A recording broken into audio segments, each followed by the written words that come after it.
Hey, welcome to another episode of HaHa Horde House. I got to be real careful when I say that. HaHa Horde House with your host, Marc Trinidad. That's me, Marc Trinidad. I'm a comedian who's been based in Canada for the past a lot of years, couple decades, 20 something years. I've always been fascinated. This is the background of this podcast. I've always been fascinated by how people got into becoming stand-up comedians. What's their journey? What's their origin story?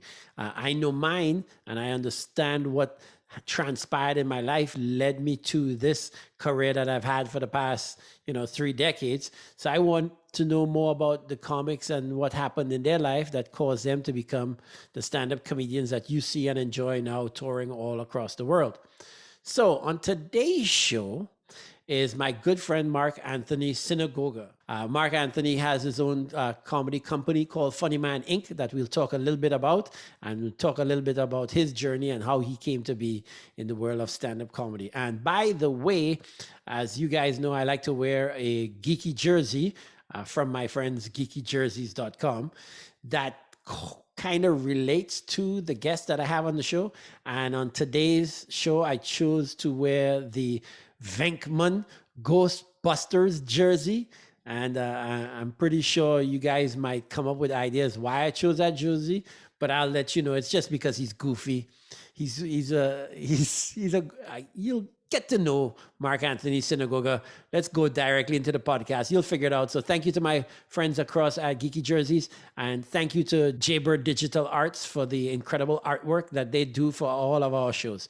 And with no further blah, blah, blahing, let's go and talk to Marc Anthony. I've been doing like the occasional virtual show and stuff, but I mean, which I was trying to, like, I got quite a few in December. And then after that, like it teetered off, and I've been getting like one a month, which is okay. Like it's not great, but at the corporate level, it's not bad. If you're making corporate money, if you're just making a friend hired you kind of money, it's like, yeah, dude, I got a few of those, and it's like, you can't say no. You can't be like you can. I said no to all. Oh yeah. Every single one. I had in December, because I did this corporate for the past, I've done their show every Christmas for about 5 years. I think this was the 5th year. I didn't say no to them because I've been doing it so long for them. But everybody else, I'm like, I don't do online stuff. Don't do online stuff. And just tossed it. There's a whole bunch of comedians that made money off of me, just throwing stuff at them because I'm not doing it. Yeah. And this is why I like what you've been doing, because you've jumped the digital divide. I haven't been able to jump it, or I refuse to jump it, which could be good and which could be bad. I could end up like a dinosaur and die. Look, why? Don't turn off your camera. Stop playing with it's looking good. Stop touching. Stop touching. Sure. That's your problem in life, you keep touching. No, that's bad. All right. That came out wrong. It came out like a Catholic joke. Anyway, what was I saying? Yeah, you jumped the digital divide. You do a lot of these parodies, these making fun of Ford and Jamie. Is it Jamie? Jamie Oliver? Don't you do that, Jamie Oliver? Oh, Gordon Ramsay. Gordon Ramsay. And you was a cook guy, right? You have a bunch of those, and they're doing well for you. Right? Yeah, they're doing not bad. I mean, I'm trying to do the, push the YouTube angle, because I was like, you know what, I got to start doing sketches or something. And like anytime an idea comes up, I'm like, okay, how can we do this and make it happen? You know what I mean? Yeah, which is what I've been thinking about it for some time, but I've finally started to put this stuff together. This is why I have these. All right, so now I'll get into what I'm doing. I have these 2 podcasts, right? Marc Trinidad, I Don't Know Shit. That's the name of one, where I talk to people involved in either industries or who have philosophies that I just don't know anything about, but I'm curious and I want to know more. So that's Marc Trinidad, I Don't Know Shit. This one is called HaHa Horde House. Nice. Which is kind of close to HaHa Whore House, but it's HaHa Horde. The HaHa Horde, the people that love comedy. They don't just love comedy in terms of they love, watching it, but they want to know more about the people that actually do it, how they got into it, how they build a joke, how they go around building a career in it. So this one is specifically me talking to comedians, and the slant that I am in, it's because I know, of course, I know my story, my origin story, but I'm a big fan of finding out origin stories. So I try to dig deeper into what were the thought patterns, what were the challenges, what were the things that got you into stand-up specifically. So what we're going to do, buddy, is find out your origin story. How far back does this go? Oh, look at it. He's excited too. Yes. So where did it begin? Where? Okay. Do you want me to give you like where it actually began, or be like, when I was a child, I was always the class clown, like that kind of shit? All deep. All of it, eh? We're going deep. All deep. All the way in. Balls deep, son. All right. I mean, here's the thing. Humber Comedy Program is the thing that actually made me do it, which I don't think I would have done it. Like, I would not have done stand-up unless that Humber Comedy Program made you do stand-up, because I was like, how you want me to back it up? Yeah, back up from that, because you had to make a decision to go to the program. It's not like you just woke up on Sunday and mom says, I'm dropping you off to class on Monday, right? True. You made a decision to go to that. Why? Yeah. Okay. All right. I'll back it up then. Back it up, baby. Back it up. Sounds like things I tell my wife. Back it up. Back it up, baby. I was obviously, like, you know, I feel like the rest of us, we all had that whole class clown thing going, and like high school kind of just coasted. I lived in a, you know, like a court, you know what I mean? Where there's like, you know what a court is, where it's like everybody. Like a cul-de-sac? Yeah, like a cul-de-sac. Okay. So I grew up in a cul-de-sac where, like, you know, I was the youngest out of all the kids, and it was a very young neighborhood. Like, everybody in the neighborhood was older than me, and they were all kids, and they were all from different nationalities and stuff like that. So like, that's where I picked up a lot of accents and things like that, where it was acceptable. You know, and so you started to mimic the accent. This is back when it was allowed. Yeah, exactly. I'd be nowadays, accents and that's what actually drives me crazy, man. Because, like, for example, my one neighbor from Pakistan, and he would like literally make me prank call his family back in Pakistan, because he's like, you sound just like one of my uncles. Call them. That's hilarious.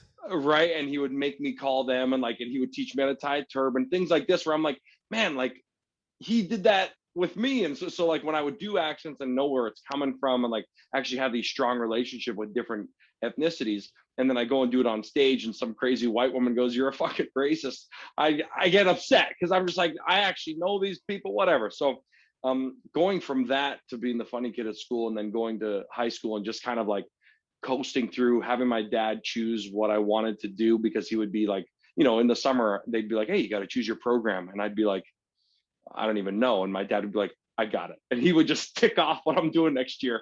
Which is, I shouldn't have done that. Did he push you towards drama? Is that what he did? No. What did he push you towards? I took no drama at all. I was doing, I was doing like chemistry, calculus, fucking physics, like all shit that would make my nose bleed. And I was never good at doing. So I would pretty much just coast my way through all those university courses at like, you know, a C grade average. And then I went to Seneca College, where they had this like Seneca York joint program, where you could eventually, after the 4 years, leave with a university degree, even though the first 2 years are college and stuff. So when I was doing that, I was like constantly writing jokes, and like not stand-up bits, but just ideas, like just funny sketch premises and movie premises. And why? Come on, stop me. Stop here. And I'm going to push again. Why were you writing? Okay. For you to come up with the idea of literally putting this stuff on paper, did you have like all right, so you're watching, I don't know, back in my day, it was Def Comedy Jam, right? Yeah.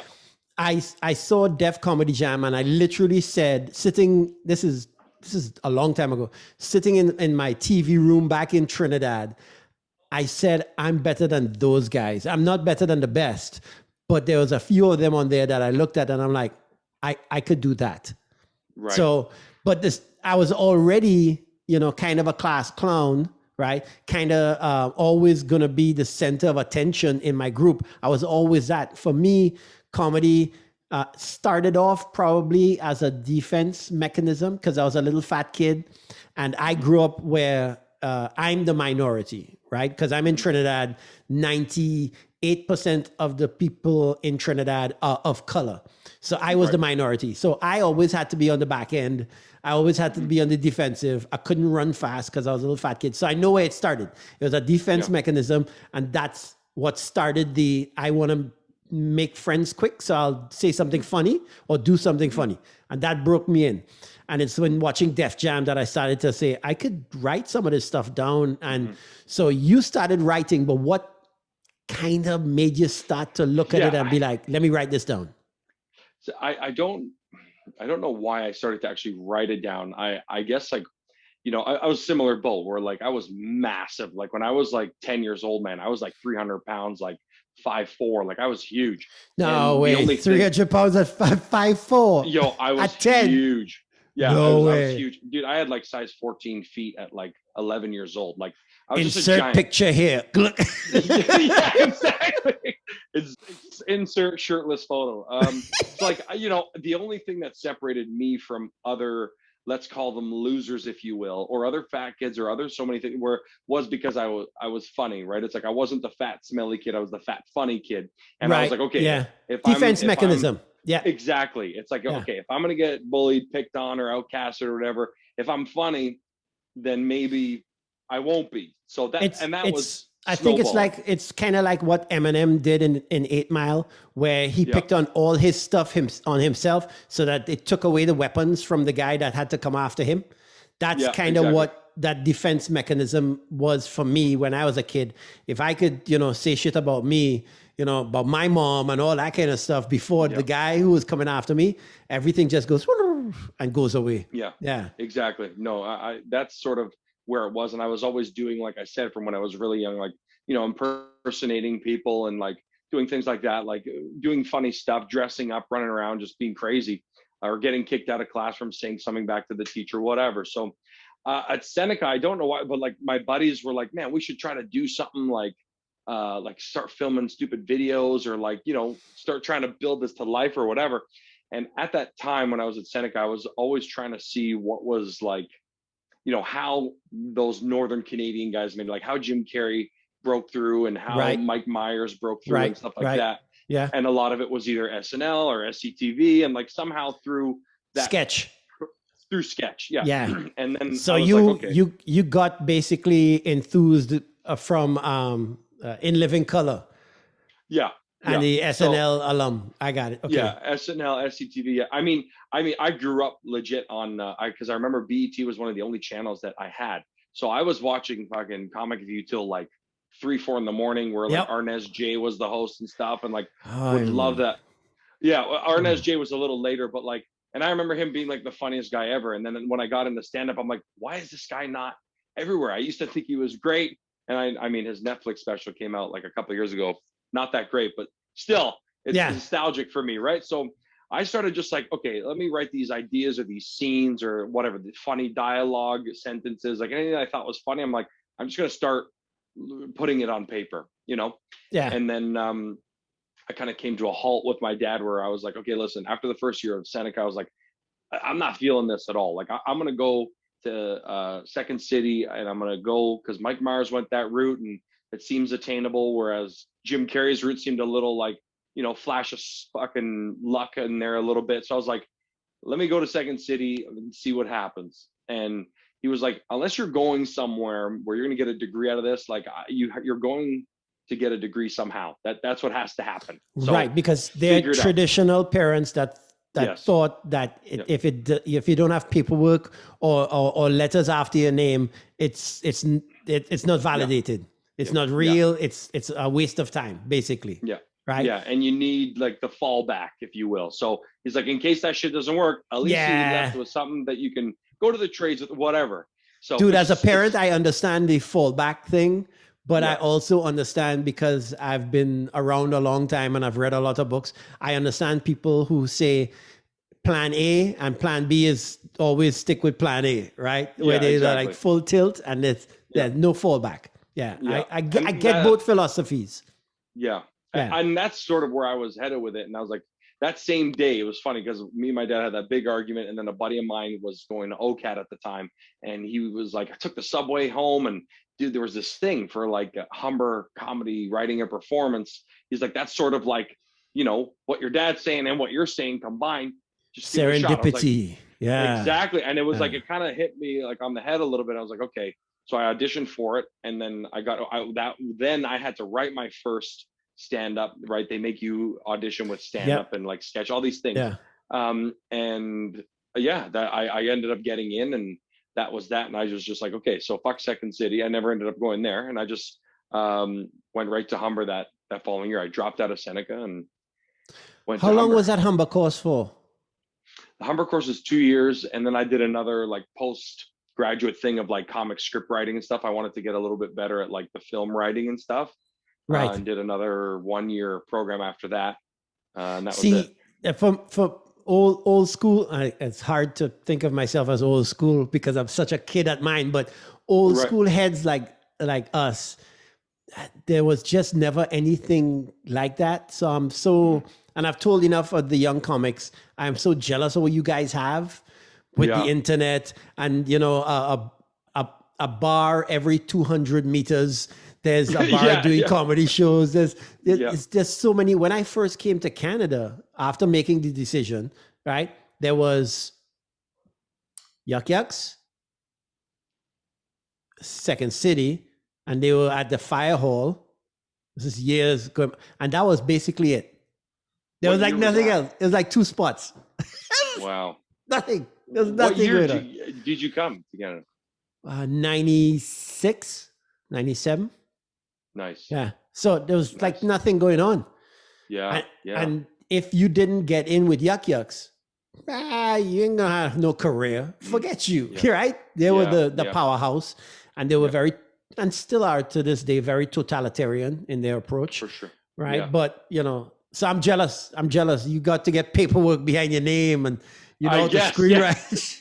Yeah, exactly. Fuck. I mean, the program is a little bit like. Here's the thing: so many people bash it that I feel like I got to defend it a little bit, even though nobody could bash that program more than me if I really want. Yeah, I don't bash.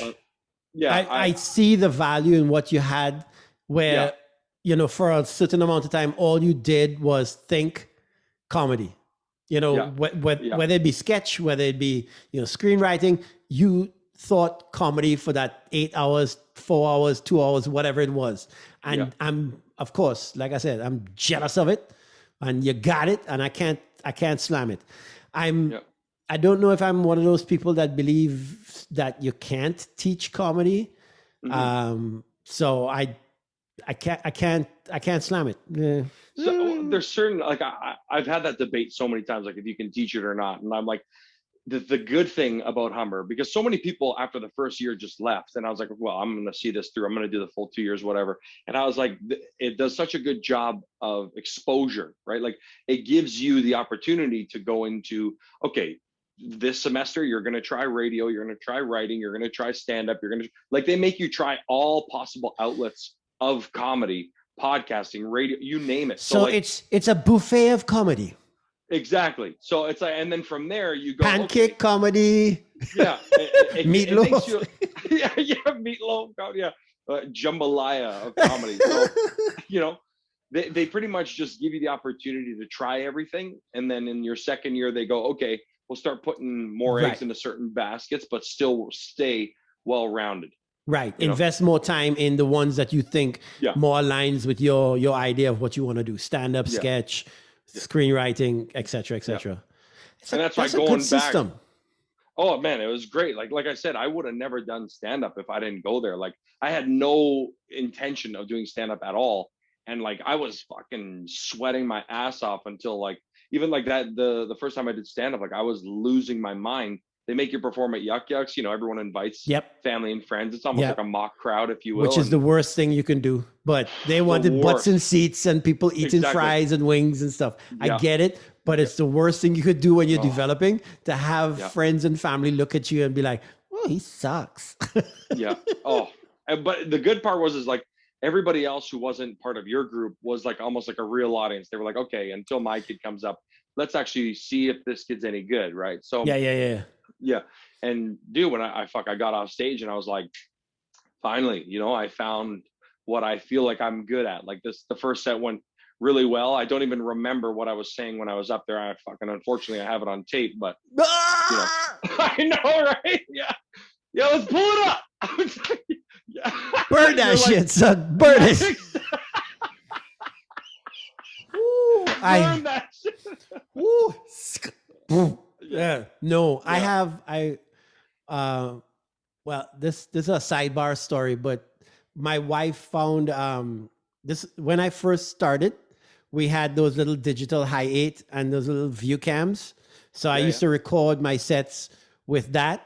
And she found it some years ago, and then we went through it and stuff. And I found old Yuck Yucks archive stuff from the Nubian show. And my God, some of that I'm like, ooh, light that a fire.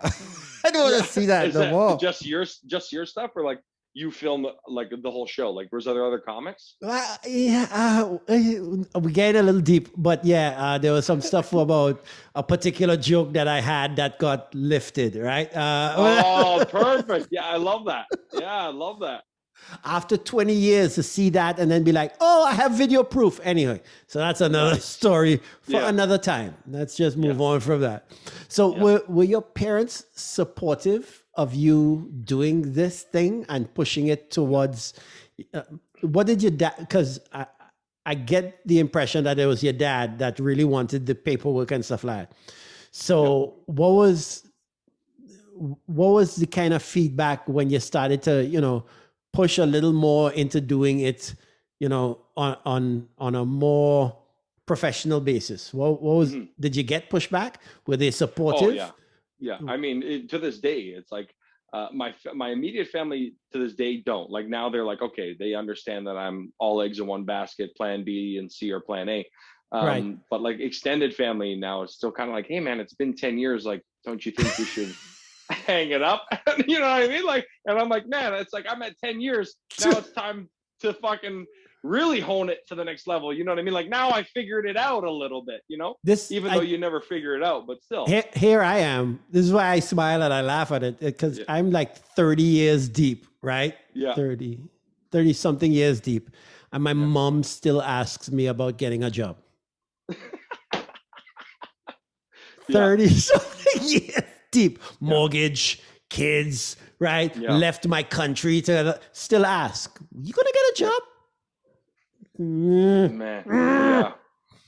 No, yeah. I mean, not gonna get my dad's a little bit more like when his social circle like started to see that I was doing it and like some of my YouTube stuff and like, because I put some of my stand-up on there at the beginning. So like when, he'd be at work and the guys in the lunchroom are watching my stuff being like, oh, your son's funny. Like then he started to be like, oh, people think my son's funny. It's that social validation that you get from friends and family that, pushes the parents into going, well, maybe he should take this, Yeah. My mom's supportive regardless. You know what I mean? I could be like, Ma, I'm going to start killing people in numbers. She'd be like, I don't think you should, but you need any help doing that? Like, let me get you the rifle. Yeah. Yeah. She's like, well, if you're going to do it well. So I heard about this bumper stock. Maybe you should get the bump stocks. Is it bumper stock? Yeah. So she's super supportive. I got his black trench coat for you, son. Yeah. Hey, are you still thinking about shooting up that place? Because I got you one of those masks. I don't know. Just see if it fits. I can return it. There's a post office right next door. You could start there, warm up, move your way across. Right, just dark. Yeah. We could keep tagging this joke, but I feel like anyone listening. Yeah, like, if we go too deep on this, we're gonna get in trouble. 20 years from now, they're gonna isolate this. It's gonna be on CTV. It's true. I mean, Barry News. It comes with my mom's support comes with a different thing because she's super old school comedy lover. So like shit from so far back, it's like, why don't you do stuff like this? And all the suggestions are like from Jonathan Winters and like a fucking old school stuff. Yeah. Whereas my dad is still, like you said, it's unknowingly he'll be like, hey, listen, my company, there's a job opening, you could be making, good sales job. You could get in Yeah, there. And I'm yeah. like, if you suggest that again, I'm just going to headbutt you. You know what I mean? Whereas like, but this year I did a little corporate thing for his company. They all loved it and brought in some comics and all that kind of stuff. So it's like, now it's sort of like, okay, whatever we tell him, he's Yeah. just going to ignore us. Yeah, But it's every let it go. You know what I mean? But exactly. that the thing, and because you don't have kids yet, Yeah. but I got 4 of them, right? And the way that my parents were, I'm totally the opposite direction.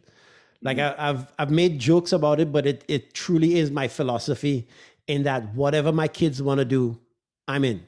I really don't care, right? Yeah. I've made jokes on stage talking about the fact that I told my daughter that if you wanted to be a stripper, we'll buy a pole, you'll practice in the basement, you'll become the best stripper that ever was. Yeah. You'll make it your own business. You're gonna you understand what I'm saying? I don't care what it is, because I know I've met and I've interacted with people that have 6 and 7 figure incomes from unboxing shit on YouTube, right? Yeah. The world that I grew up in doesn't exist anymore, right? Yeah. What you see and what you want to venture into, I gotta support, because I don't know what's coming next. Yeah. So find what you love. I know what I love. I've been in what I love for all these years, including your mom. But find what you love, get in on it and full tilt it, but own and operate your own business. That's all I care about. Do it for yourself. Don't do it for somebody else. So I back them 110%. And of my 4, 3 of them already kind of know what they're aiming for. And they're all into into arts. They're all digital arts, fine arts, and I remember I met a few of them at the last show we did there. Oh yeah. Up in yeah. And then you see the kind of thing I talk about on stage while they're there. Yeah. About great. Banging their mom at 2 a.m. in the morning and all that kind of shit. Yeah. I love that. That's great. I kind of don't hide anything from my kids. They're old enough now, kind of. Oh, well, so okay. Anyhow, yeah. I probably could get in trouble with child services. I'll edit this part out. I'll just edit. Just don't admit that you could get in trouble with child services. Everything allegedly. I think that's allegedly. No, it's they are growing up in a world where anything is possible. Yeah. Right? I didn't grow up in that world, right? I didn't grow up in North America. I grew up in the Caribbean, right? Where it's a lot more traditional, it's a lot more conservative, it's a lot more ignorant in its own ways. But you guys are growing up in North America, where on my island, let me give you an example. On my island, there's one university. Wow. One. And everybody in the Caribbean competes to get into the university that's on our island. And the university on our island kind of specializes in law.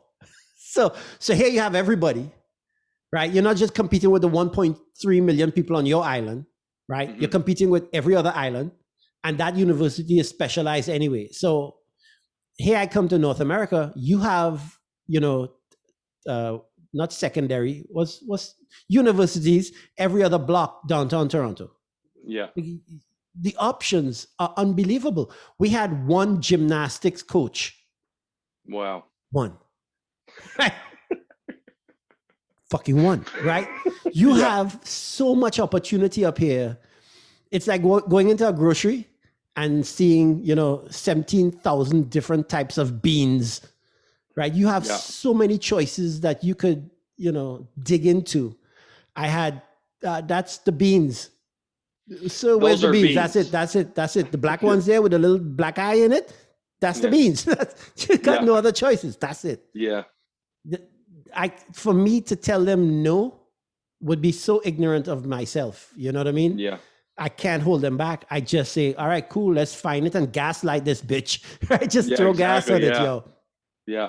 And you know what? I feel like there's not a lot of people, even my age, like a lot of my friends have kids and stuff, and like, or the kids are babies, like just listening to them talk about how they're going to parent or try to guide them or whatever. And I'm like, I feel like I'm talking to somebody who's in their 90s who just doesn't get it, because I'm like, dude, you got to push them to what they wanted, and these kinds of things, like Yes, talk how you're talking, and you being aware that it's not the same world that you grew up in. No. And even me, bro, fuck, I'm 30. Like, it's not the same from when I was younger either. So it's like, you know, just having that self-awareness, I think, is a big speed thing. at which things are changing now, right? In the next 10 years, 15 years max, you're not going to have cars anymore. And what they call ICE cars, internal combustion engine cars, is going to be gone by 2035, apparently. 1, 2, 3 different car companies said they're only going to have electric cars. Wow. To think in my lifetime, I'm going to see the end of gasoline engines? What? This absolute madness.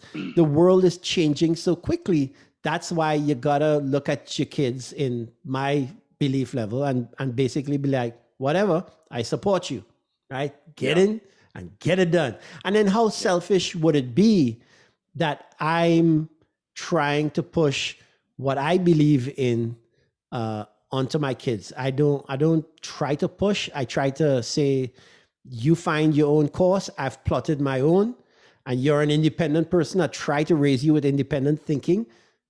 You find your way. I can't swim for you. You have to learn to swim. One of my daughters, because I'm a big UFC fan, and I had my daughters doing martial arts. They were doing Aikido and stuff. I introduced one of them to an MMA club, and got in, started to learn at this particular club. And there was an opportunity for her to get into competitive sparring and stuff like that. And she's like, do you want me to? And I'm like, you don't want me to answer that for you, because then I'm putting what I want on you. I'm like, if you want to, let me tell you the pros and the cons of it, right? You could be doing something that you love, but head trauma, right? And I put all that information, and based on that, make your decision. But I will never tell you what to do. I'll tell you, think everything through, and then from there, make your choice, and then gravitate yourself to the fact that you made that choice. Yeah. So whatever comes of it, whether it be negative or positive, you made that choice. Nobody else did it for you. You did it. Accept that, accountability. I chose this. Then you can't go wrong with that. Yeah, that's true, man.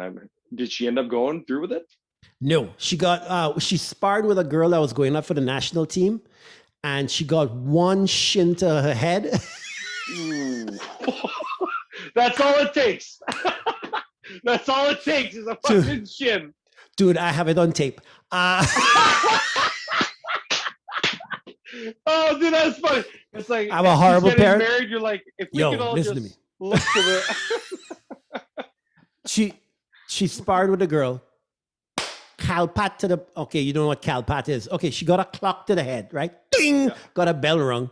And she's walking back to me. And I was like, how was that? And she flipped me the bird. I was like, it was the first time she ever did that. And I was like, inside the gym, I got no problem with you cussing me out and stuff like that, because I get it, right? Just don't do it at home. Mom's going to get upset. It was hilarious, guy. Hilarious. But, that's how you learn.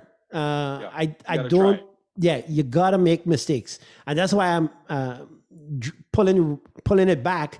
By you guys being forced to do stand-up, right? You got the experience of actually doing it, and that's how you learn. You know what I mean? You have to do it. You can't learn to swim by reading the book. You have to get wet. You have to go in the water.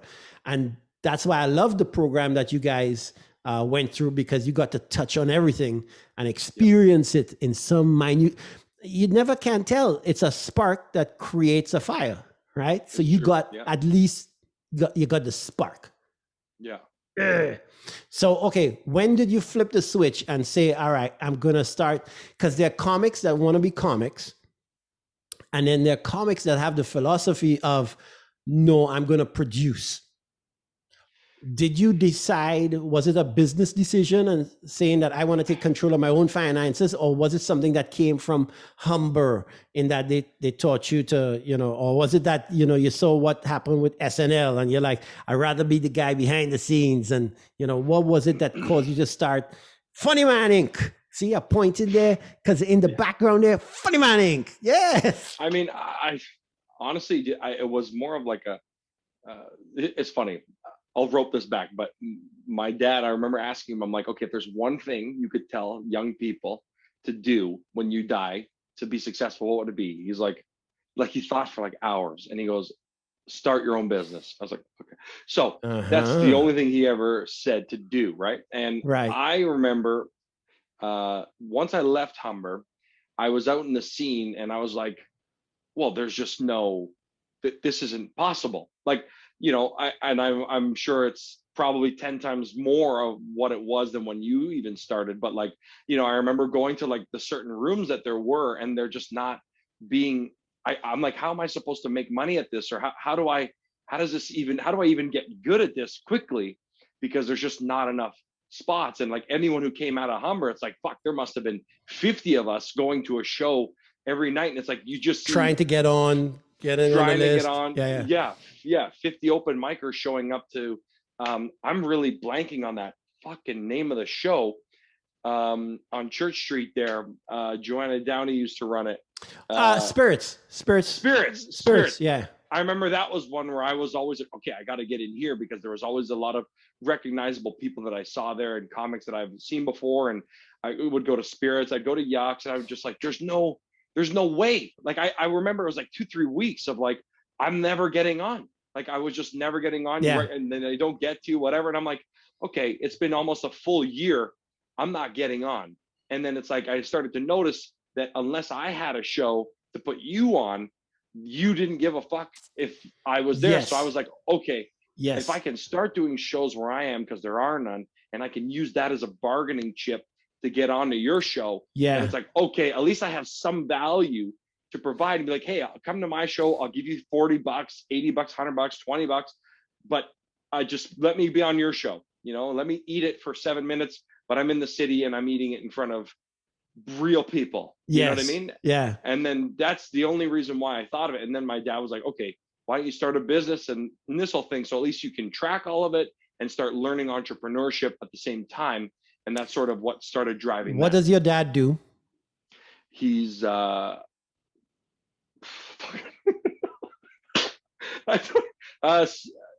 he's here somewhere. I'm like, hey Dad. Hey Dad, what do you do? Yeah, he was like, for fuck's sakes. No, it's computer software and hardware and stuff like that. Like computer sales. So like government boards and school boards. What, and things like for that. his business or for another company? It was, but he just jumped on the company called CompuGen. I don't know. Okay. But his background was he understands do it yourself. Yeah. He's had several businesses and then eventually got bought out. Then left another company, started his own. You know that, but he understood it. Yeah. So that's why he kind of planted that seed in your head. I also like the fact that kids. I call you guys all kids, right? Yeah, but you guys coming up, right, figured out the barter system, right? Where you would be like, all right, if I run my own show, I become more valuable. I become more visual. You'll see me more because now you understand I have something you want as well. And you have something, so let's barter. You put me on your show, I'll put you on mine. That system came. I remember when that first came out. Like I said, it was only Yucks. That was the only avenue we had when I started off. But to be able to see that, and then that y'all grew that scene, right? Where it started just in downtown Toronto, and then all of a sudden you're up in Richmond Hill. There's Brampton. They're all over the place. I love it. Yeah. And that's why I see you guys now. You get to do 4 or 5 shows a night. It's like a little New York, where y'all are doing, from one show you're leaving to head to another one, so you get to practice a bit 3 or 4 times in a night. And at the beginning, it's one bit, and then at the end, it's a totally different bit. Yeah. Because you're getting so much stage time. I love it. Yeah. God, so jealous. Oh. You're like, I want to stab you, man. Oh, dude, listen. And this, well, here we are sitting at hopefully the end of the pandemic, right? Where, everything about us comics, we needed to hit a stage, for if you're one of those people that are into the art form and really wanted to work a joke out and craft it, you wanted to make your diamond, right, out of this clump of coal that you had, or, you know, if it was a psychological thing where I just needed the funny because I need my serotonin dopamine fix. Here we are at the end of this. And there's a lot of us that haven't been able to do it for a year. Like I haven't done anything for a year. And so worried about what's going on and depressed and all that kind of shit. I haven't really written anything I've jotted stuff down, but I haven't really sat down to develop them. So there's a lot of us out there that are, you know, going through withdrawals. I can't wait to see what happens when that door, that backyard gate is finally opened. And then we come out and we're like, rah, right? It's like, there's so much energy pent up sitting down like, if the comedy clubs are still around by the time that happens, because. Oh, my God. I mean, I'm hoping, but like, it's interesting to see, like you said, how many people have, you know, I know so many comics too that have stopped doing stand-up altogether. Not like haven't performed, have been like, okay, I'm done. And I'm out of the game. Yeah. They're out of the game. Yeah. And it's going to be interesting to see like when the game comes back, if they even jump back into it in the same way. You know what I mean? Yeah, there's going to be, well, it's a war of attrition. Is that the term, a right term or something like that? But I think so. You're going to find the people that truly had the passion for this coming out. But there were going to be some people that were, you know, imposters that say that they love it, but this is not their mistress. This was a one-night stand for them, right? They came in, got what they wanted, and they're out when the tough times. But there's people like us where, you know, tough times are tough times, but, you know, you come through it at the end, right? Yeah, no, we'll be back on stage for sure once things start to, everybody gets vaccinated and the conspiracy theorists work their way out, or whatever they do with themselves. They fall off the edge of the planet, apparently. They find the next one. They slide off the edge of the flat earth. Yeah, exactly. Dude, the amount of conspiracy theorists that are out there now, it's like nobody has anything to do in their spare time anymore. All they do now is go down a rabbit hole on YouTube and come back with, it wasn't a bat, it was a armadillo, it was a guy in a lab, it was... Fuck. Oh, dude, I can't. That's why I was like, I need to adapt, because the first couple months of the pandemic, man, I was fucking making sourdough and like on YouTube. I remember those videos. Yes, I remember. Yeah, those I'm like, videos. I was just making bread and then watching conspiracies, being like, I don't know, and it was driving me nuts. And then I'm like, because I didn't know what to think about it, and they did a good job at the mainstream media keeping you confused and undecisive, and then YouTube doing the same but on the other side of the spectrum. And I'm like, okay, I need to start pretending like stand-up exists, like through videos or something. Like I gotta just keep people coming laughing. Back. Yeah, it's coming exactly. Back. I promise you, it's coming back. Legit. It's like that dog running away in Saskatchewan that you get to see for miles and miles and miles. It's coming back. It's coming back. Yeah, unbelievable. No, I can't wait. But in the meantime, for me, I have to learn the digital divide. I have to learn this stuff. I have to learn how to find guys who could do the artwork for me to do the, because I've done, this is now, I think my third one that I've done, but I found other people that were doing theirs, and I had the guys to do the digital stuff and you know, what camera to get, what lighting to get, there's so many things that we have to learn in order to be able to get into this digital format. If you want to look professional. I mean, you could do it with your phone. You don't really need too much stuff, which is so nice. But if you really want to step it up and look professional, and I encourage everybody to look professional, you need to have the toys, the little tools and stuff. It's true. Yeah, it's true, man. I've spent so much time, like you said, lighting all this equipment, and then I'm like, okay, well then you need to learn how to edit on Photoshop and then video edit. And I'm like, fuck, like I can do the bare minimum, but man, at some point, like even earlier today, like I have 4 or 5 guys that do it, like, you know, that's their job. So, you know who you can call, who will give you a little bit of advice. And then when they start getting fed up with you, so you don't burn the bridge, you just you let them go and you call the next guy. You're like, hey man, I'm trying to level out the sound here. What do yeah, you do? you really get a lot of respect, because once you start to do it yourself, you start to realize, these cats aren't just, it's a little more intricate of where you cut, what sound you put in the background. It's a little more involved than you thought it was, but that's good, because you get to learn and have a respect for what these guys do and their talent and their skill and their time and money that they dedicated to their craft. It's not a bad thing at all, but being able to do it yourself is nice, where you don't have to call nobody, but you know how to just click, click, click, click. Nice. Yeah, that's true. I'm a big fan of having the skill set yourself. Yeah. So, and I mean, not to do it on a full-time basis, but at least to have the respect that when you communicate with someone, I know what you're doing, guy, and I appreciate you, and your value is this. Definitely, here's your money. You know what I mean? Because you put a value to it. Yeah. Yeah. I forgot what I was going to say. I had something to add on to what you said. About the fact that you have 4 and 5 guys that have the ability to do it, and you're bouncing around learning from each one of them. Yeah. Well, I was going to say, like, you need to have the willingness to want to learn again. And like, because YouTube, like, you can learn everything on YouTube, build a website, whatever. But man, if you don't have the fucking drive to want to do it, it doesn't matter. Like, that's why I chose the route of like, okay, let me see who does this and slowly learn off them, be in the same room as them and learn off them, or, do a video chat and, okay, walk me through it. Don't just send me the final product. Walk me through it so I don't need to fucking keep calling you every day. And like, you just watch YouTube tutorials. I'm like, I can't learn that way, man. I can't learn off of YouTube videos. That's just me though. Yeah, but there's a few things involved in that. You have to have the humility to know that you don't know. You know what I mean? Yeah.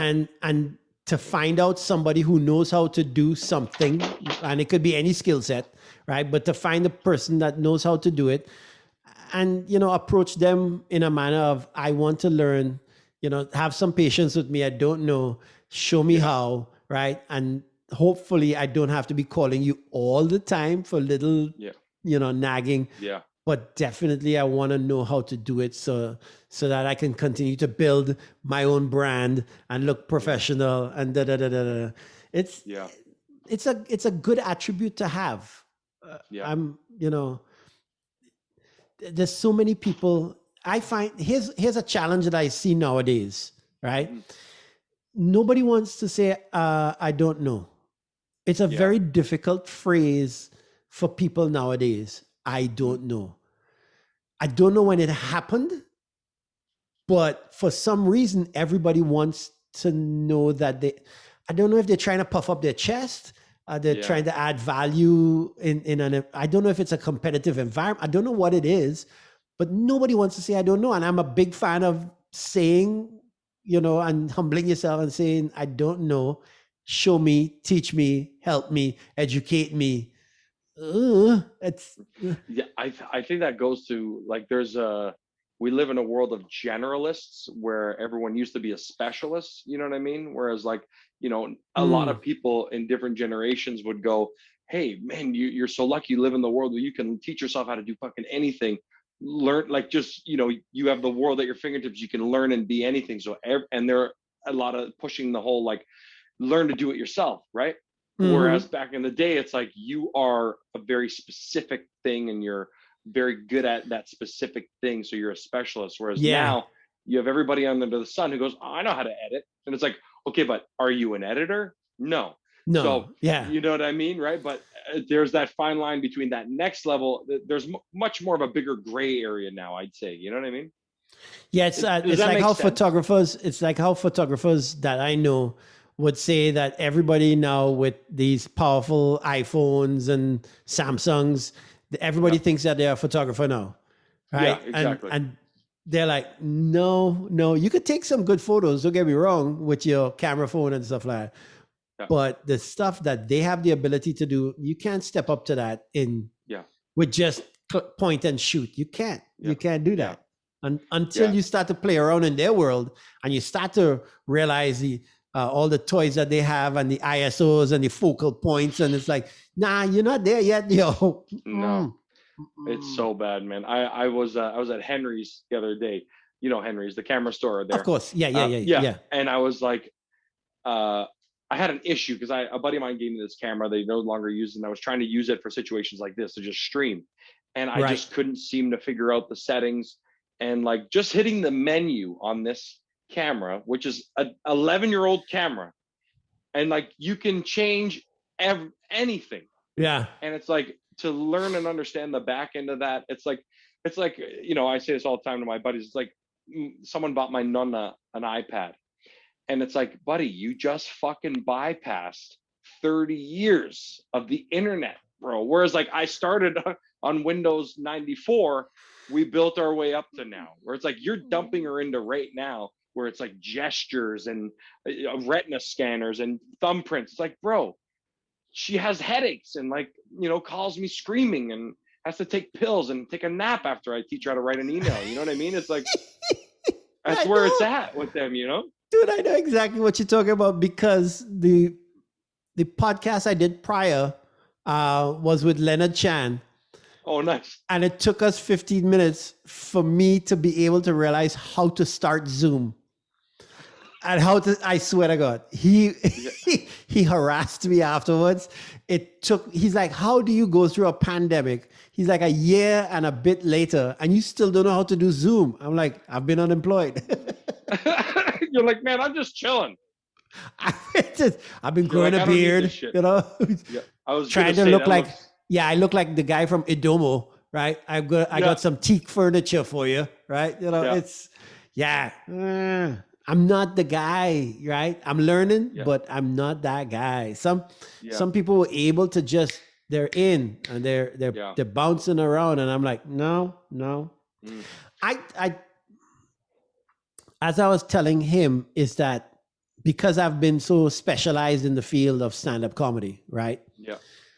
I really am locked in to being able to see someone's eyes and respond to them blinking, or respond to them looking at the waitress, or respond to, I'm so keyed into that coming across into this digital format, I now find it hard to be looking at this frigging lens. I can't, it's so hard. Even though on the screen, I'm not watching the screen. You'll see a lot of YouTube videos where people are looking at the screen and the camera is filming the top of their head because they're looking at the eyes there, whereas the eyes are supposed to be the camera. I had to learn to do that. I'm still not good at it, but I'm learning to do it now so that we could communicate better. But all I'm doing is listening to you. Yeah. It's hard. I haven't looked into the lens once this whole time. I'm only looking at you. Dude, it's hard. It's not easy, man. Yeah. I set up the camera. I set up the camera on a pole tripod? So that I can literally shorten it, heighten it, so that I can put it in a manner where it's aligned with your eyes. Right. All just trying to make it like it's a regular conversation, or it's a regular in the club. I'm looking at people's eyes, but it's not. It's work, yo. It's work. Yeah. No. Gotta learn how to do that shit. Yeah. Yeah. Next, I gotta learn how to do a Patreon so that I can, try to earn some money doing this. It's true, man. Yeah. I tried doing that for stand-up. I was like, okay, I want to see the people. So I have this massive TV screen that I found, like one of those old school ones, just plug it in, like those massive tube TVs from back in the day. And like that is right underneath the camera. So I can see all the heads pretty big. You know what I mean? Yeah. And even then, that little like flash of a second of delay, even if you have the fastest internet, I bought fucking internet cables that are huge, right? Cat 6 massive internet cables for maximum home speed, whatever. Still, it's like, trying new bits on camera virtually. It's like that flash of a second where you don't know exactly where they're laughing. You just can't do new bits. I don't, it's difficult for me to write something and not get that gratification of the audience, right? Now I'm writing stuff. I'm building, I did a few videos where I took jokes and I built it into, and I put, the visual cues, and I have it done out. But I don't get what I'm accustomed to, which is the gratification of being able to put my craft on a stage and get the laughter from all the different points, right? Yeah. With this digital world, it's create, put out, move on to the next. Create, put out. There's no time to develop that lump of coal into the diamond, right? It's coal. Put the coal out, put the coal out, put the coal out, put the coal out. Yeah. Just shoveling away, shoveling away, shoveling away. And I see a lot of guys that put out stuff where I'm like, that's a great idea. I wish they developed it more. You know what I mean? It's still it's a blade, but there's a difference between a blade and a katana. You know what I mean? For sure. Sharpened to a level where, you know, you can slice a man's body diagonally, and it's like slicing butter, right? It's this is what hurts me the most, is being able to write something and not being able to hone it and craft it into that fine edge, right? Yeah. Make it, put it out. Sometimes you put stuff out and you're like, oh, that was it was a toddler. It was getting legs.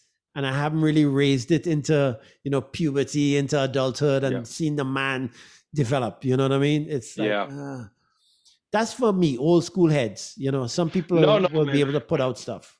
And you know what? I think you just start seeing how these people develop as virtual, or let's call them online comics. Like you said, right? There's guys out there who are putting out 10 sketches a day, and the value in those sketches is very minimal. Whereas, you know, you see other guys who they put out a sketch a week or a sketch a month, and the quality's there, the production values there, the writing is there. Even then, it might not be as honed as it should be, but, you know, then, you know, you look at the views and that reflects in your viewership. You know what I mean? Or at least I think so. I don't know. It's tough because they find their niche, you know, and then they become the Carrot Top of online comedy. You know what I'm saying? Or they become, you know, like the people who become the Chappelle of YouTube, you know, aren't the same guys. Yeah. You know what I'm trying to say? Yeah. Everybody gets in where they fit in, man. You know what I mean? Yeah, exactly. There's going to be margarine. There's going to be butter. There's going to be grass-fed butter. You know what I mean? Yeah, exactly. Yeah. There's levels to everything. But I respect them all, right? I have the ability to look at somebody who writes on a level and be like, you look at Leonard Chan. Leonard writes extremely well, right? And performs his shit well too, right? But then you're gonna see the Arnaz J's, where there's more physicality involved in their, you know, stuff, right? So his writing isn't that great, right? But he still gets the desired effect in that he elicits laughter from an audience, right? But they're just different levels. They're just different levels. And I respect them all, but, you know, it's hard for me to not want to craft a joke and write every little edge part of it where, you know what I mean? The twists and turns, you can't see them coming. I like a labyrinth, you know what I mean? I like a maze. I don't really like turn left, turn right, you're there. No, I hear you, man. It becomes a different thing, right? Like for me, stand up versus these sketches that I've been doing, it's you don't get the sketches same, are funny, yo. Yeah, but then you don't get that high that you get from stand up, like you said, because you can craft that.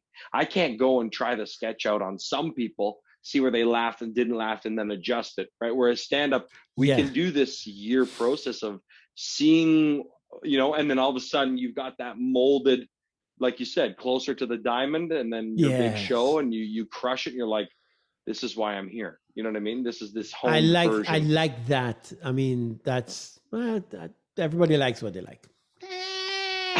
It's true. Everybody likes what they like. Right? Yeah. All right. So during the pandemic, you got married, dog. I know. Fuck. What? It's true. It's crazy. I have a wedding that I'm emceeing at coming up, but you did it in the pandemic. Like, you didn't wait till the end. You were like, it was balls deep in the pandemic, and you're like, still gonna do it. I'm like, what? I was nobody wanted to wait. So honestly, it's such a crazy situation because we had to move it to this year. right? The ceremony and all this kind of stuff. So we only got civilly married last year, and that's because the hall, like we ended up getting half of the stuff, and then the banquet hall and the church and all that kind of stuff were like, we can't give you your money back, so all we can do is postpone it, or we lose a shit ton of money. And I was like, okay, so the reception in the church, we have to move a full year. And then it's like, okay, well, let's still get civilly married. All of our grandparents are pushing 90, you know what I mean? And they were really looking forward to do the paperwork, right? Yeah. So we did the paperwork with just immediate family and our grandparents, and they liked it. We, got a little dressed up, whatever, and did it in a small little spot. I think there was 15 of us. We were only allowed 25. So we just did a small amount that we could. And buddy, my house isn't even ready. Like we bought a house, not a house, a condo in 2017, still not done. So we're married, but don't live together. Both still live at home. Wait, hold on a second. It's the best reaction ever, bro. I love saying this. Wait. Because people do you're married. Yeah. Don't live together. No. I think the government of Canada knows about these kinds of arrangements. It's true, bro. Is she an immigrant or something? What's going on? She's a Canadian. Legit. She lives like 3 minutes from me, bro. But yeah, we don't live together. We both still live at home with our parents because our condo has been postponed due to COVID. It's like reverse squatters' rights. Reverse common law. I'll give you the value of this because you always want to look on the bright side of shit. You bought at 2017 prices. Yes, that is the good part. Yeah. The value that's now in that, you could sell that now and make a wonderful profit on it. Yeah. Because the price that you paid for in 2017, you are sitting on at least $80,000 on that condo. Yeah. I could almost guarantee at least 80 grand, and you might never even have to move in. Unfortunately, we have to live in it for a year, or else we get killed on the capital gains bullshit. But you're gonna make so much profit anyway. Exactly, yeah. But to sell it, if we were to sell it back, just because I've spent the last 6 months figuring out our options and all this shit. Yeah. So if we were to sell it back to the builder, they would sell it back to us at whatever price they wanted to. So we'd be losing out. And it's like, if we're going to wait, might as well wait until we can get our max value, which is like closer to 200,000 over what we paid, which is fucking crazy. Yeah. But if we were to sell it back to the builder, they're like, we'll give you $50,000 more than what you paid for it. And I was like, man, we've 50 we've grand, done the waiting. Exactly, right? So if the builder would offer you 50 grand, it's at least 150 grand, right? Exactly. That sitting value is sitting there. Yeah. No. Yeah. No. No. So you're not even living together. No. Wow. Because neither of us have the spot. The sexual frustration that you must be going through right now. Dude, because then the family goes, I'm working on a bit on this. You are buying coconut oil wholesale, aren't you?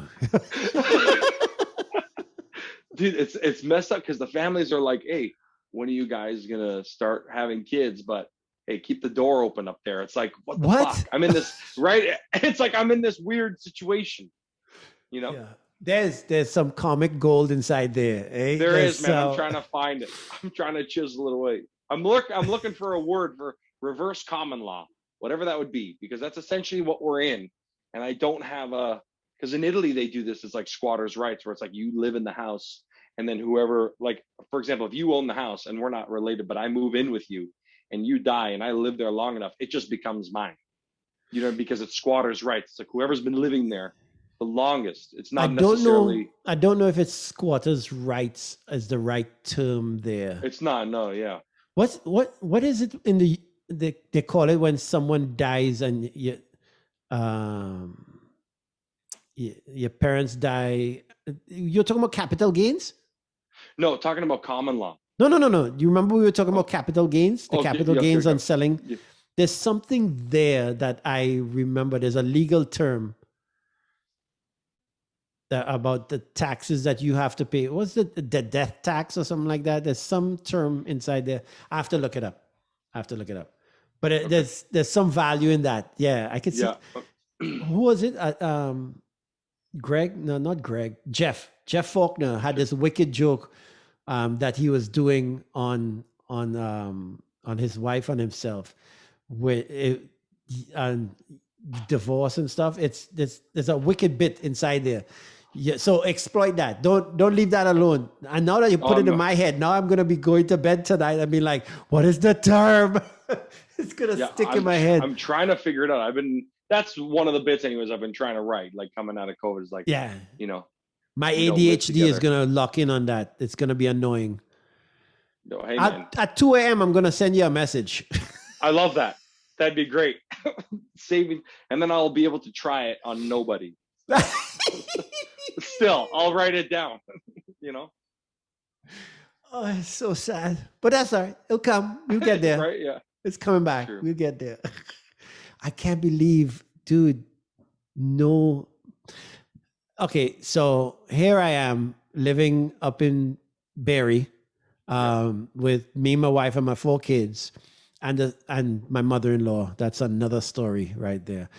But the side effect of this COVID, which I didn't see coming, but it showed up, is that kids don't go to school.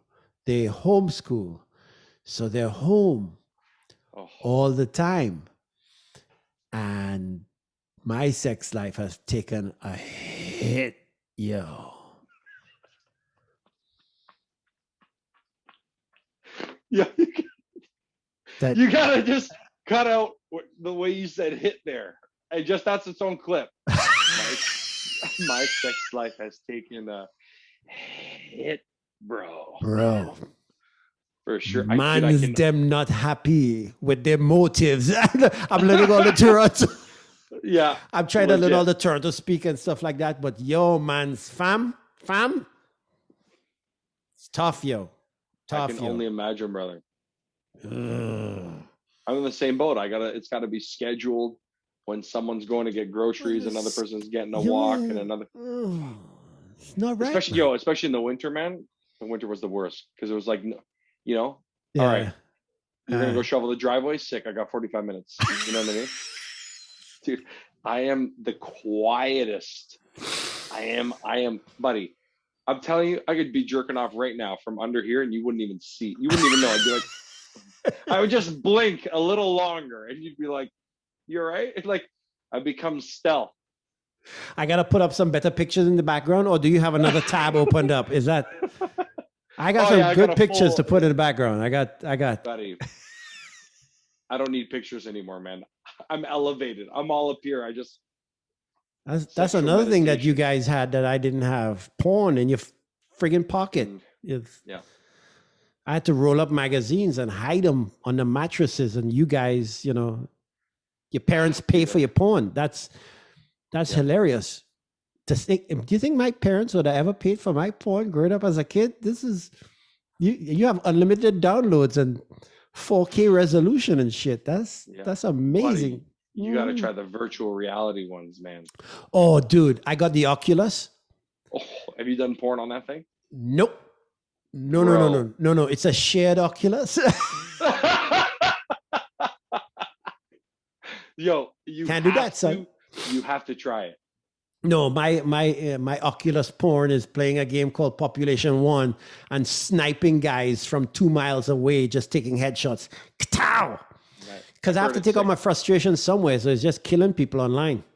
Yeah. This could be edited out right here too, because that could sound bad later on if I do something and they're like, he talked about killing people online. Yeah.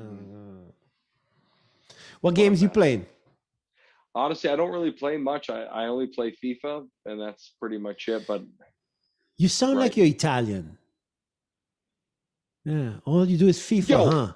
Yeah, you said UFC. What do you think? You think Ngannou's gonna fight John Jones? Do you think that's gonna happen? I look at all of this and I look at all of it as marketing. It's just all marketing. It's a bunch of dancing in public, but in private. That they already have a date for it.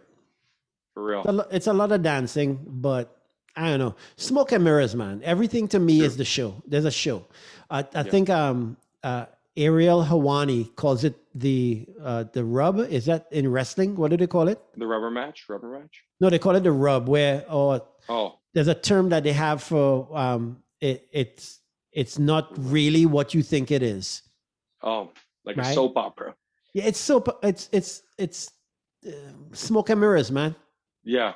In the public, like, okay, if you're a big fan of like Conor McGregor, right? Yeah. Conor McGregor doing all this talk and putting out all these Instagram messages now where he's like, when I was coming up to become the 145 champ, I lived by my sister's house and I would just go to the gym, come back because she was closer to the gym than I was. And all of that he's putting out now is just building up the trilogy, just building up the fight. It's marketing. It's all marketing, right?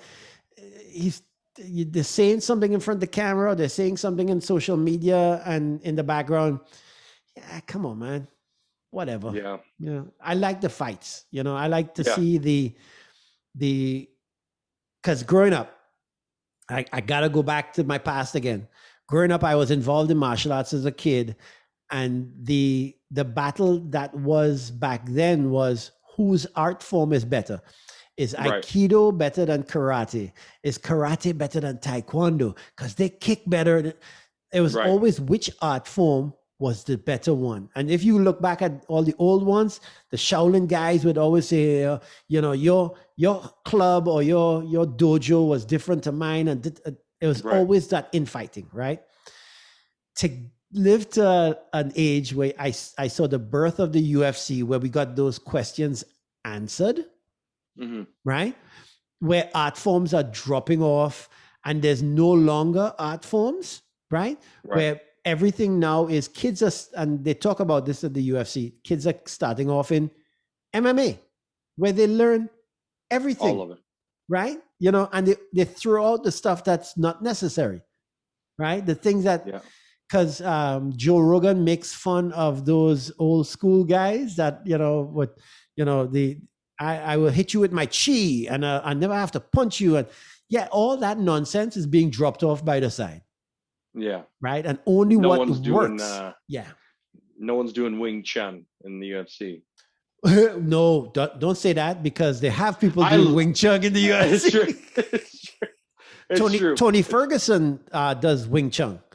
Yeah. So you'll see him practicing on the dummy and stuff like that. And Wing Chun happens to be the only martial arts ever created by a woman. Yeah. Yeah. Right. Where it doesn't have to, there's, in terms of martial arts, they talk about two things. They talk about two things. There's the soft styles and then there's the hard styles, right?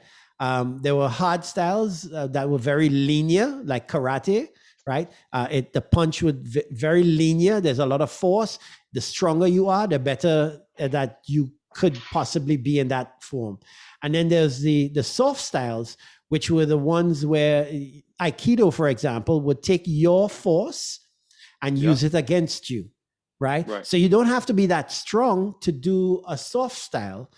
That's why a martial art like the Wing Chun came about, where it's like hit many times, don't hit hard, right? It wasn't about how strong you were. It's about how fast you were and how strong your base was so that you could get those hits off quickly. There's so much in...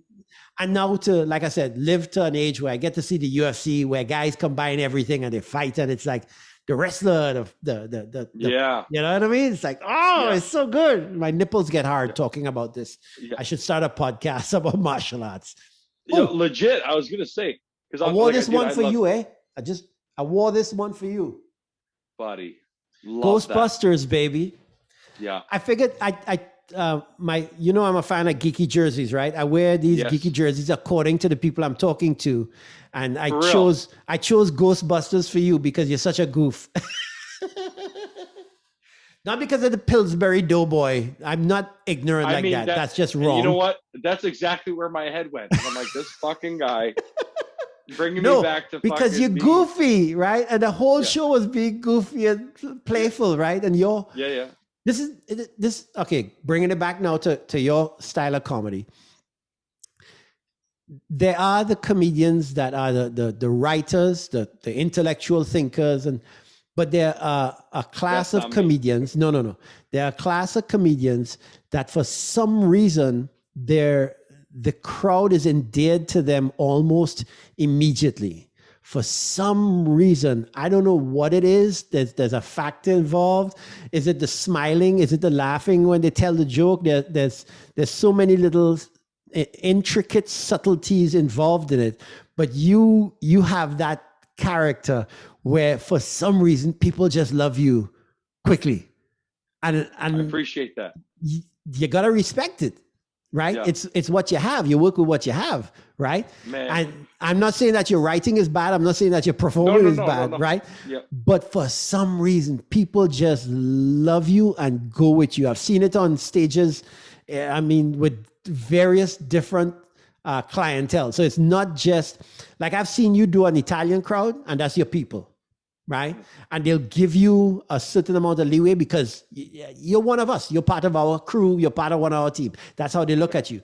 But then to see you go and do that in a Nubian crowd where this ain't your people, right? You look like the colonizers, right? They don't know how to accept you, right? But you still walk on stage, and for some reason they're like, yeah, I'll go with this cat. Like, Right. I don't know how you could do that. I know I have the goofy look. Not so much after the beard, but you know, I've had that opened the door a little bit for me because something's wrong, right? And then as in the beginning, some people called it a gimmick because they didn't realize this was actually the way I talk. The accent with the skin color, they kind of threw them off. So I know I had those things going for me, but the likability factor that you have, once again, I'm jealous about many things, and that's one of the things I'm jealous. Yeah, well, honestly, you're different. You're extremely different from anybody else. Yes. You know what I'm saying? So like, I see it. Yes. Yeah, like if I were to go to a Nubian show, where Kenny like does one of those disciple shows where it's like all of the heavy hitters, all of them go on stage. You know, you come on and you're just different than the rest. Like you said, with all of it, it's the whole package, right? It's like from everything, from how you sound, how tall you are, your 3-piece suit, the fucking long beard, you make fun of your ears and voice and how clean your head is out the gate, and you're like, okay, this guy's not Kenny or Jay he's different. Or Trix or whoever. You know what I'm saying? You're different, right? And yeah, exactly. So with the likability, man, dude, I used to get so much hate for that, dude. Whereas I was in a car full of comics, and they were by the end of it, we all got drunk one night. We were on a road gig, and they told me how much they hated me because they were like, dude, because of that reason. And I'm like, I don't know. They're like, it pisses me off that I gotta write so much more than you do to get the joke across. Yeah. They just, you're winning off the gate, and I gotta try so much harder to win. And I'm like, dude, I don't even view it that way. But everybody looks, everybody looks across the fence to see what somebody else has, right? Yeah. Exactly, everybody does that, and you're not the only one that's going to experience that. I experienced that in the beginning, of course, right? But every comic goes through that in some way. You know what I mean? There's going to be somebody saying, hey, because I'm not physically fit. Or, hey, because I'm trans. Hey, because everybody has something that, you know. Yeah. But if, like I said, your philosophy on these positions, you gotta look at it and be like, and analyze it and see where the good in it lies. I can see back to how I started off and not having many opportunities for performing, that it made you hungrier when you did get the opportunity, that you knew that I wanted to be on stage and I wanted to be sharp. So being able to be at work and literally, I'm working a flight where I would be because on a plane, there's the top half of the plane where people sit. And then there's the bottom half of the plane where we put all the bags and the mail and the cargo that has to go. And I would be sitting inside there in minus 35 with a pen that was freezing up because I had to write this down and try to take out these words and boil it down from a consomme into a thick gravy. You know what I mean?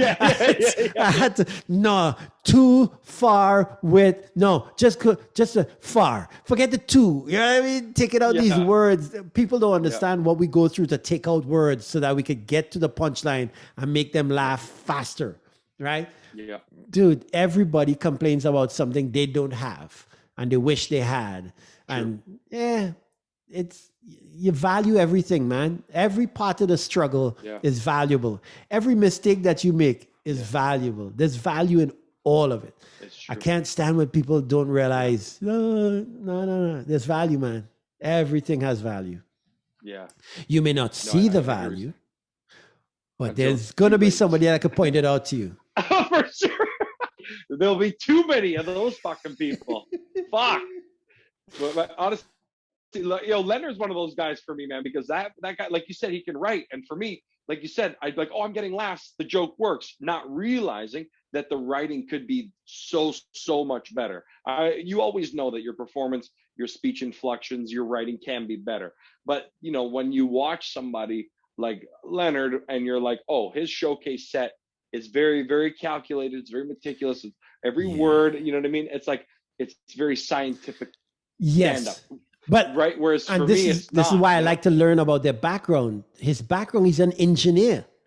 Yeah. So he's gonna overanalyze stuff. It is engineered. It's engineered to every single thing. He understands that to be able, listen, for a bridge to be able to be a bridge, it has to carry a certain type of load, right? So he has to say, all right, let's make sure that, okay, this kind of metal is used, or this kind. He breaks things down to its level so that it can carry out and do what its job's supposed to be.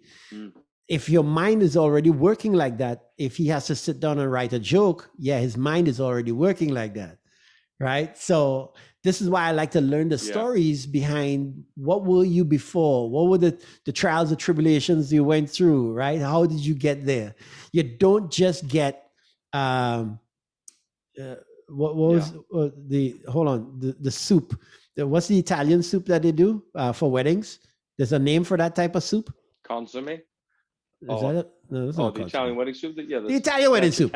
You don't just get it. Italian wedding soup. There's stuff that's added. It has to be boiled for a certain amount of time. What heat? High heat, low heat. I'm learning about steaks now, and my son has gotten addicted. He has to have steak 2 times a week now. But I did not know that you could take a lesser value or a lesser cut of steak, soak it in pineapple juice for 45 minutes to an hour, and that thing is so soft because there's enzymes in the pineapple that break down the meat. Oh my God, dude. It is the best thing in the world. Take your steak, soak it for 45 minutes in pineapple juice to an hour, depending on how far you want it to go. And then when you do that. I'm going to try my that. next, I guarantee you, take a lesser cut, put it in pineapple juice for 45 minutes, take that out, wash it off, get all that enzymes off, and then you season it, and then cook that. I promise you, it'll change your life. Really? Change your life. That's down. how deep this thing is. Pineapple. I started doing pineapple reverse juice. Searing. Yes, I learned about that as well too. You see, this is what happens when you have internet access and YouTube and pandemic, right? It's true. I learned from a Brazilian guy. You're talking about weight gain. Oh, never mind. No, I lost weight, by the way.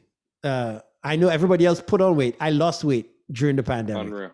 Yeah. Unbelievable. Dude, steak has become the thing that I'm learning how to do now. I do it on the air fryer. I do it on the grill outside. There's so many different, the pan seared with the butter and oh yeah, that's the best.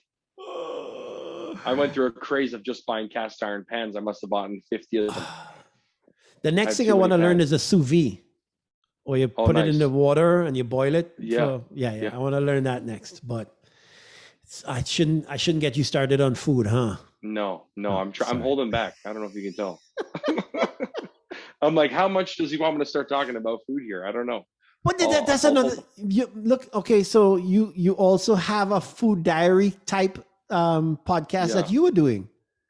No, well, yeah. I mean, I guess I was doing a food show a little bit with JJ, but I mean, right now we're trying to see if it will get picked up or on some sort of weed platform because it was cannabis related, where it was like we would go reviewing restaurants and chefs and then review the bud at the same time. Basically, here we I get am. high and eat and review both. But here I am, and I'd be like, fuck getting it picked up. Just do it. Just keep doing it. Just keep pushing that content. Put it on your YouTube channel. Just forget. I'm doing these not because I want it someday to grow into something. I'm doing this for the entertainment for myself, right? Yeah. I just see, I've invested in it, but I don't see it in terms of it's going somewhere. I do it for me. I do it for my kids to be able to see, me doing something involved in my, art form. I do it to stay busy. There's so many different side effects of doing it, right? Learning how to edit, learning about lighting, and there's so many side effects that whatever comes of it, but I'm still deriving value from it. I'm winning no matter what, because I'm learning. Yeah, it's true. You know what I mean? To be able to have that kind of mindset, no, right. I'm winning because I'm learning. How is this a loss? I invested some time, yes, but everything is an investment. Just invest time, energy, and effort into whatever you love to do anyway. I get to talk to comics that I love and I enjoy. What is wrong with that? No, nothing. Right? It's so good. It's winning. Yeah. So what's next for you, my brother? What is on your pan now? What are you frying up for the peoples to know about? What's going on with Funny Man Inc?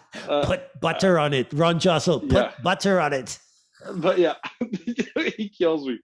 I'm trying to just keep putting out the sketches, man. I'm working with a few different companies that are trying to sponsor me for doing smaller sketches and things like that. So nice. Trying to work together with a couple other comics and see if we can start building a small little content farm, where we have these editors and these people in the same place. And like you said, we've got the back of camera and front of camera, and we can just keep pumping out content and then collaborating. You know what I mean? Collaborate with you and Leonard Chan, like whoever's got an idea, bring it to the table, and we just keep putting it out, right? For whoever's so you're putting out Funny Man Inc. as the brand, and then you're doing sub stuff on you're sort of like doing the barber kind of philosophy, where one barber owns the shop, but everybody else rents a chair in the barber shop. Exactly. Yeah. I mean, right now I'm trying my best to push my YouTube channel as much as possible. That's sort of the goal for this year, is try and put as much of even my old stand-up stuff, man. I've got an album that I recorded and edited and fucking hate it. But might put that out, and same thing with my YouTube channel. I've got so much stand-up video content that I got to edit and put it out, and just try to build my own personal brand as much as possible, so that I have a little bit more value when the clubs open up for myself, because you know what I mean, like you're still going to be jumping in right at that headline level, where for me, depending on where you go, I'm at a different rank, if you will. I'm trying to create a little bit more pull for myself. Yeah. See, my attitude is to do, that's it. I see the value. I've always, seen the value in being your own, right? So my goal is to open up a comedy club in some capacity. So I look at what Joe Rogan has done and moved everybody to Texas, and he had a bunch of comics that follow him down. He's opening up. That's my goal, right? Being able to, I'm up in Barrie, right? But being able to have a comedy club hub here, so that we can have, because in Barrie, there's no comedy clubs, right? Yep. We had a bar that we were utilizing. I wanted to try and get into them, that having a Friday and Saturday night show on a weekly basis. That's what I'm trying to do. We'll see what happens, but that's my goal, right? That'd be awesome, man. Being able to have, dude, that brand should be on a wall somewhere where people could come on a weekly basis to Funny Man Inc. That's a wicked brand. It's nice. Appreciate you, man. Yeah. Thank you. I want to see it happen, dude. Yeah, me too, man. I want to see everybody grow. I'm in Barrie all the time, by the way. So if you want to, me too. If you want to grab a beer, bro, I'm in Barrie all the time. So we should, What you doing up in my hood, yo? Yeah, my grandparents live up there, man. So I'm there like every other week. Yeah. All right. Well, dude, holla when you're coming up, man. Yo, we'll get together. We'll fucking antiquing, bro. We'll catch some cast irons or something. You're into antiquing? How old are Yo, you, I guy? get those pans, bro. How old are you? Listen, You I'm into married. antique? My wife doesn't live with me, and I got Yeah. cast iron pans. All I do is go grab and I try and get old pans from these places, and I collect some Coke shit. This is You know what I sexual mean? frustration. This is what this is, eh? This is sexual You're like, frustration. That's what's yo, going on you with you, can't man. nut, bro. You're like, somebody blow this guy so he stops fucking buying pans, yo. This is what happens to men when they don't nut. They go antiquing and bury. Yeah. It's actually Innisfil, but whatever. It's close enough. Listen, when I was going across to England and doing shows and stuff like that, England basically is an island, right? But all these people would die, and then and then all of their stuff would just go back into the system where people would buy it and then put it in their houses, and eventually it's just a cycle of stuff moving around in England. So I went across there and I got a sewing machine from 1890, I think, a typewriter from the early 19th century. Yeah, dude, I loved it. I went across there. I got a bunch of stuff. My next trip, I was going to try to find a phonograph. You know, the record player and the big thing with the RCA dog, right? Yeah, I want one of those next. But I enjoy showing my kids what a typewriter is, because they're accustomed to, you know, shit like this, where it's, you know, there's a lovely little flat, you just push it down like this. And they look at a typewriter where you had to push it down like, you know, it's an ancient torture device for people, right? You had to sink your finger down, like if you had the 5 fingers of death and you're trying to shove it through a Buick Skylark, right? Like, to get one Y. Y! K! Right? Yeah. You fucking, fuck you all with your It's a nice little wireless touch screen shit. Buddy, this podcast should just be you just being pissed off. New technology. Well, I see the value. I understand where it came from, right? So the juxtaposition of the understanding and the idea of what you're missing out on. You know what I mean? I get to play those two, right? Yeah. I think I'm just on too much mushrooms now, and it's just mellowed me out a little too much. I'm not that angry anymore. Unless we're talking about sexually, and there's anger there still. Me and you need to join some sort of sex ring or something, man. Fucking delete that. I know a guy. That's all I'm gonna say. Yo, meet me in Etobicoke. I know. No, Mr. Oh yes, it's Etobicoke. It is on the corner of Mississauga. Yeah, okay, never mind. So you know the guy too. Anyway, so we say no more. Bro. We don't want Nona to see this and be like, what is wrong with you? Yeah, imagine. Oh my God. All right, dog. You know, she got mad at me yesterday. I saw her for Easter. Quick little story. I told her she's like, listen, do you like my lasagna today? Like, she made like a lasagna for Easter. And she called me later. She's like, how was it? I was like, so good. I'm like, listen, what you should start doing is just start making a lasagna every day and freeze it, or even homemade pasta. She's like, why would I do that? I'm like, well, so when you die, I can, like, we have a little bit to like keep us going. Bro, she got so mad. And I'm like, and the whole family was like, you piece of shit. I'm like, what's wrong with that? Well, she dies and then we can eat it and go, Nonna made this.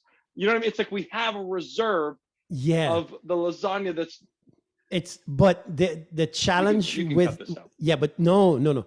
The challenge with older people is that they know their time is coming. So you actually speaking about the time is coming is taboo because they know it's close. You know what I mean? Right. They don't want to hear it. So hey, no, when you die, could you give me what are you talking about? I want to die, right? It's like they don't want to. But I've come to terms with my death a long time ago because I did some shit as a kid that I knew I ain't gonna make it too far. You know what I mean? Because I made decisions in my life, and I've seen a lot of people die as a result of decisions that they made and stuff. I made that with my kids now. I utilize that, and they're like, you're crazy because of the way I talk to them. Because I grab my daughter and I'm like, come, we're going to teach you how the dishwasher works. Right? And she's like, why do I need to know how the dishwasher works? I'm like, because mommy and daddy ain't going to be here forever. Bitch, you better know how to put shit in the dishwasher. Right? I talk to them like that because you do not, human beings, we have this thing where we don't want to talk about death. I'm like, nah, man, you need to talk about it because you need to be prepared because we all going to die. Well, none of us getting out of this alive. Right? I know you like your little story. I know you like your little story with the pushing the brick and coming out after 3 days and shit. I'm like, you ain't coming back, right? You're defunct, you're gone, you're dead, you're dirt. Just deal with it now, right? Yeah. Understand that. It's true. Yeah, old school. I understand where they're from. They don't want to hear about it. Don't speak it into the world. When you're gonna die, you're gonna die. Yeah. I used to say at any time. I'm like, dude, I used to do old, I used to do public speaking. So I was in front of people saying that, encouraging them to get their wills done because I told them everybody knows their birth date. Nobody knows their dirt date. But you got to understand the dirt is coming. So get the paperwork done because there's so many people that have died and not gotten their wills done. It's a shame. Yeah. Because the state takes back everything. Like, why are you giving the government more than their share? When you die without paperwork, the government takes it.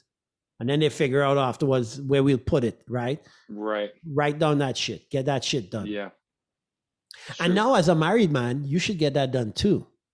Because if something happens, you have somebody else that depends on you. So you have to get paperwork. Yeah. Here I am preaching again. I'm sorry, guy. I'm sorry. What a great way to sum it up, guys. A great way to wrap this up is death and write a will, everybody. Yes. Yes.